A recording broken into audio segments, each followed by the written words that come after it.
Oluline on vastavalt pinnakattele ja mustusele valida sobiv koristusmeetod. Niiskust vajame nii palju, et mustus pinnalt lahti leotada ning eemaldada. Kuiv pühkimine on sobiv prahi, kuiva lahtise mustuse ja tolmu eemaldamiseks. Puhastatav pind jääb pärast pühkimist kuiv.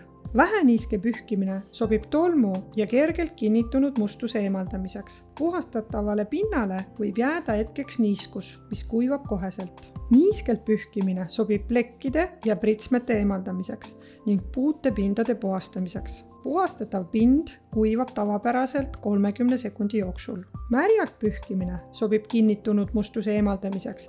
Märja meetodi puhul tuleb veenduda, et puhastatav pind talub suuremas koguses niiskust. Väga oluline on pind peale märga pühkimisel koheselt kuivatada. Kui seda ei tehta, siis jääb pinnale kiht ehk pinnamustus. Vastavalt mustusele ja pinnakatte omadustele valitakse koristustekstiili sobiv niisutus. Märg meetod ilma kuivatamata määrib pinnad.